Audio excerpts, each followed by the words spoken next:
Hello, welcome to St. Giles Field, here in Dorchester County, where it all began for the John Tubman family.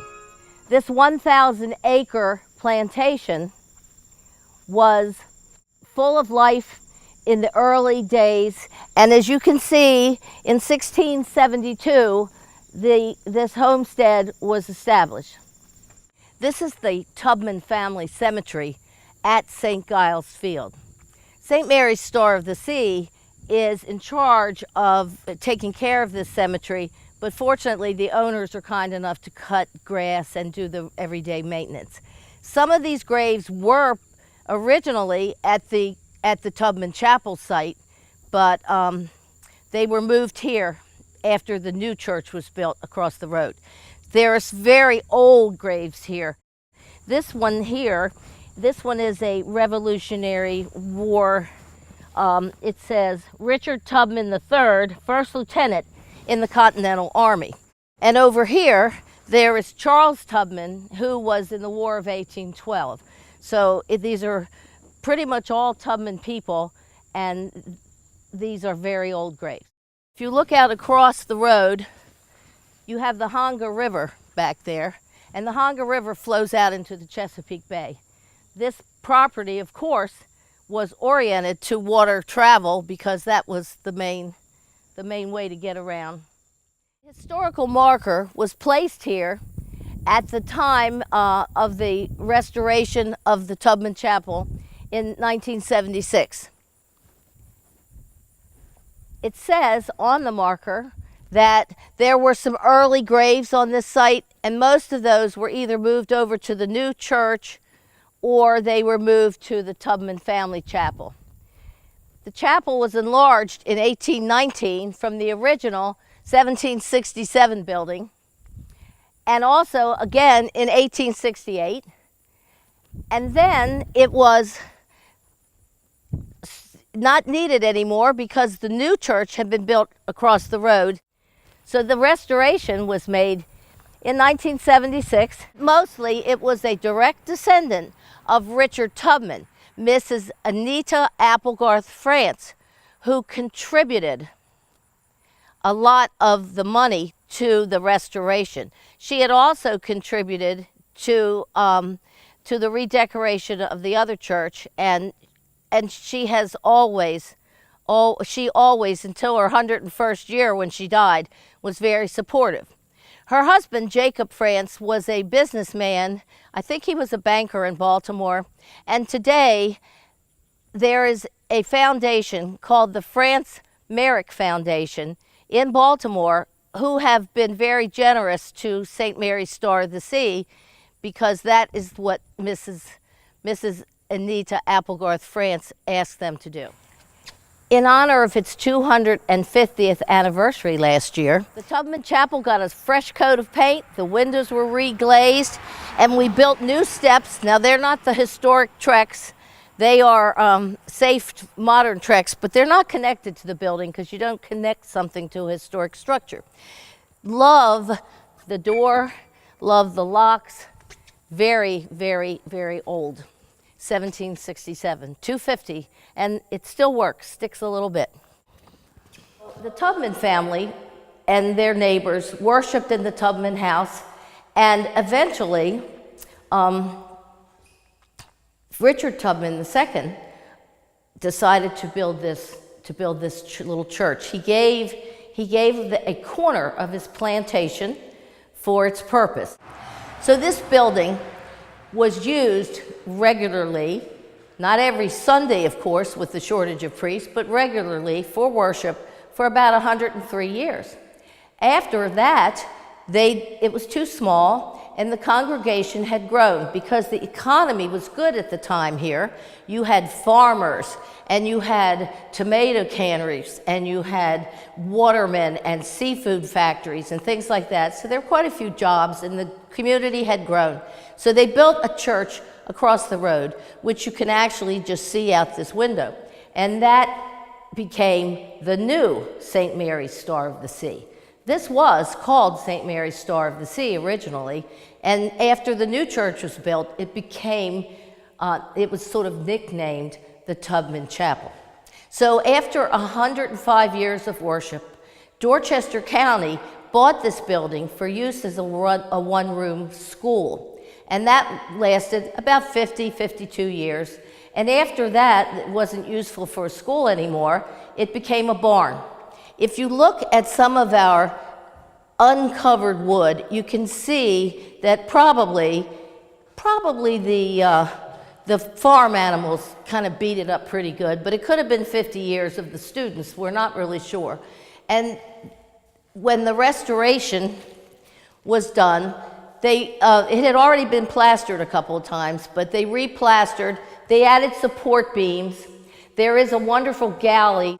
And up here on the altar, I have placed an altar cloth that was used at the 100th anniversary of this church at the Mass, when the bishop came for that Mass. And on top of the altar are the old Latin prayer cards that many of the older churches always had on their altar. Around the walls, there are Stations of the Cross, and these are a lithographic type of presentation. They were over in the new St. Mary's Star of the Sea Church until that was renovated, and then they were brought here because they fit in very well with the historic character of the place. The Catholics in Dorchester County moved across the road, down the road a piece, to the new church that was built. And now this was called St. Mary's Star of the Sea. The other one was starting to be called Tubman Chapel. This church was the Sea Church. That Tubman Chapel and this church was the mother church of all the churches in the county.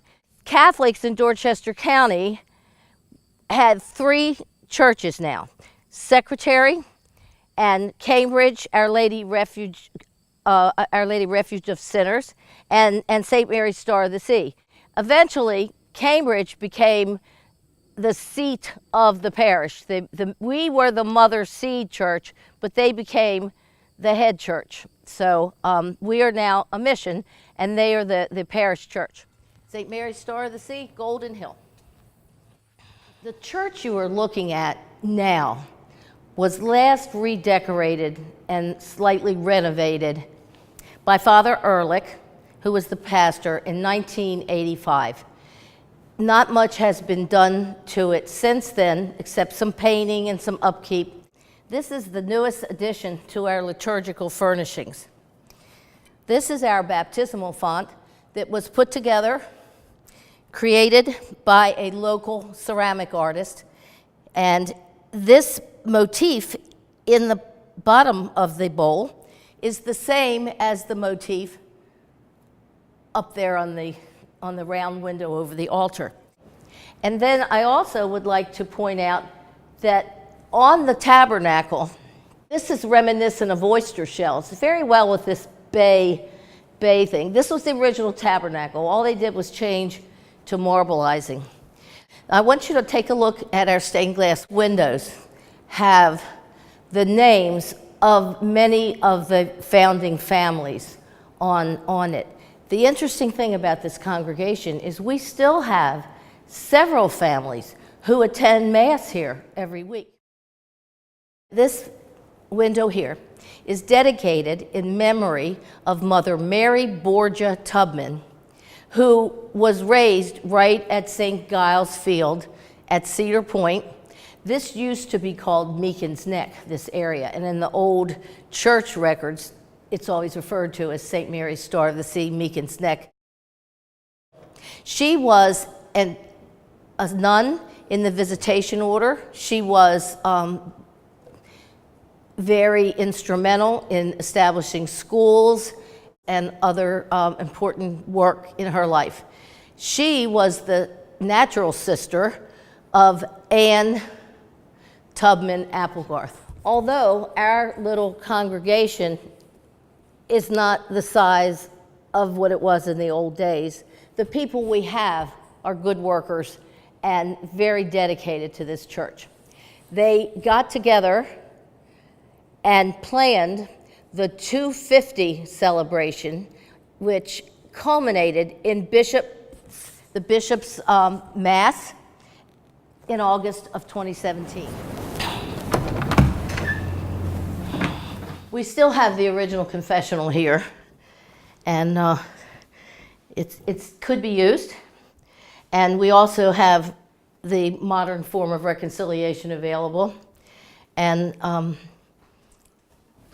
this particular small statue of the Blessed Mother came with us and was at the party after the 250. Here is St. Mary's Star of the Sea Cemetery. There are old graves here, but it's still in use. There are graves that are very recent this year, several of them. The large obelisk is the Applegarth plot. The relatives of Anita Applegarth France, including her parents, are buried there. You see the Keens, they were on the windows. Over here are the Dunnicks, and you have the Meekins back there, and the Shentons, they were early people.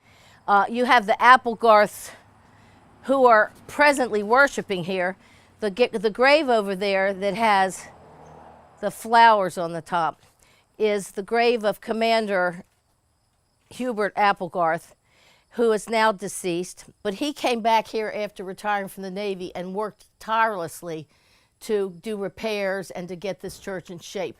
And his wife, Sarah, she took over where he left off, helping to form the Star of the Sea Golden Hill Foundation, so we know we will have funds to care for this cemetery and to care for this church. Their daughter is now a Rear Admiral in the Navy, so hopefully they will continue to be interested. This is a watercolor of our church by an artist whose name is Dick Lee. There's also an oil painting that's by the same artist that's owned by one of our parishioners. But it's a nice picture. It's before we had the meeting hall or any addition, porch addition. So we think it's important to keep as an artifact. Today, every Catholic in Dorchester County has the one priest, Father Lonick. We're grateful to have him, but of course with the priest shortage, he's very busy. He is doing triple duty, the church in Secretary, the church in Cambridge, the church here at Golden Hill. I have a friend whose name is Billy Applegarth, William Applegarth. He is soon to be 100 years old.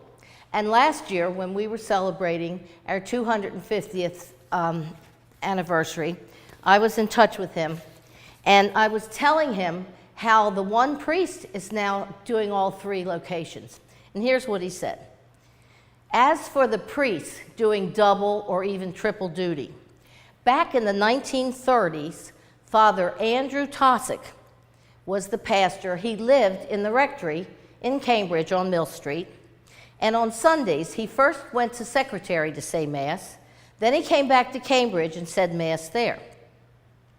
Finally, he would come down to Golden Hill to say Mass. If some of the parishioners at Golden Hill requested to go to confession, of course he would do that, but it might delay the Mass starting time to past the noon deadline. So what Father Tosick would do, if he was tied up in the confessional and it was already past noon, he would simply turn the clock back in the church and say Mass for the Golden Hill parishioners. Mr. Applegarth's brother, Harold Applegarth, was often the altar boy. And Harold would go and serve all of those Masses that day. And his grandmother, Billy's grandmother, would always send breakfast for the priest. So the Golden Hill parishioners are always trying to feed you, and we were always trying to feed the pastors. So I want to thank you for this video visit to St. Mary's Star of the Sea in Golden Hill, Meekins Neck, if you want to use the old terminology. We will continue to be open on the first Saturdays, except for November 3rd. Thank you for being with us for today.